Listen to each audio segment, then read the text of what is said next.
അപ്പം നമ്മുടെ അനുമോളുമായിട്ട് ഇന്ന് അപ്പാനി ശരത്തും അക്ബറും ഇവരൊക്കെ നല്ല വഴക്കായിരുന്നു കേട്ടോ. വേറൊന്നുമല്ല, കിച്ചൺ ഡ്യൂട്ടിയുടെ പേര് പറഞ്ഞിട്ടാണ്.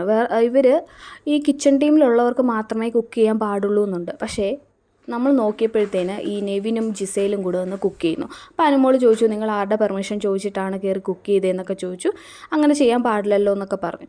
അപ്പോൾ ഇത് അപ്പാനി ഏറ്റെടുത്തു, പിന്നെ അക്ബർ ഏറ്റെടുത്തു, ഭയങ്കര വഴക്കായി. അങ്ങനെ നമ്മുടെ അനുമോൾ അപ്പാനീനെ ഒരു പൊട്ട ക്യാപ്റ്റൻ വന്നിരിക്കുന്നു എന്ന് പറയുന്നു.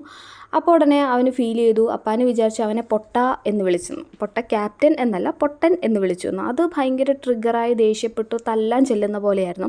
പിന്നെ അപ്പാനിശരത്ത് വന്ന ഓട്ടോമാറ്റിക്കായിട്ട് അതിൻ്റെ ഒപ്പം അക്ബറും ഉണ്ടാവുമല്ലോ. അക്ബറും ഇതുപോലെ അനുമോളെ ഭയങ്കരമായിട്ട് എന്തൊക്കെയോ വായി തോന്നിയതെല്ലാം ചീത്തകളെല്ലാം വിളിച്ചു പറയുന്നുണ്ട് കേട്ടോ. അതുപോലെ തന്നെ സരിക, ഇവരൊക്കെ അനുമോൾക്കെതിരായിരുന്നു. ഈവൻ കിച്ചൺ ടീമിലുണ്ടായിരുന്ന നമ്മുടെ ആദില നൂറ വരെ അനുമോളോട് പറയുന്നുണ്ട്, നമ്മളെന്തിനാ അത് മൈൻഡ് ആക്കുന്നത്, നമ്മൾ 3 നേരം കുക്ക് ചെയ്താൽ പോരെ, ബാക്കി അവരെന്താണെന്ന് വെച്ചാൽ കിച്ചണിൽ കാണിച്ചോട്ടെ എന്ന്. പക്ഷേ അനുമോൾ സമ്മതിച്ചില്ല. അത് കിച്ചൺ റൂൾസിന് എഗെയിൻസ്റ്റ് ആണ്, വേറെ ആരും കുക്ക് ചെയ്യാൻ പാടില്ല എന്നുള്ള നിലപാടിൽ തന്നെ അനുമോൾ നിന്നു കേട്ടോ. അപ്പോൾ ഇവരെല്ലാവരും ഭയങ്കര രീതിയിൽ വഴക്ക് പറയുന്നുണ്ട്. അതുപോലെ തന്നെ അനുമോൾ നമ്മുടെ അപ്പാനി ശരത്തിനോട് പറയുന്നുണ്ട്, നീ കാരണമാണ് ഒരു പെങ്കൊച്ച് ഇവിടെ നിന്ന് ഔട്ടായി പോയെന്നുള്ള രീതിയിൽ. അതും ഭയങ്കര ദേഷ്യമാവുന്നുണ്ട്. അങ്ങനെ എല്ലാവരും ഒരേപോലെ തന്നെ അനുമോൾക്ക് എതിരെ നിന്ന് സംസാരിച്ചു. അനുമോൾ ഒറ്റയ്ക്കാണ് കേട്ടോ അത് ഫേസ് ചെയ്തത്. കാര്യം അനുമോൾ പറഞ്ഞത് വാലിഡ് ആയിട്ടുള്ളൊരു റീസൺ ആണത്.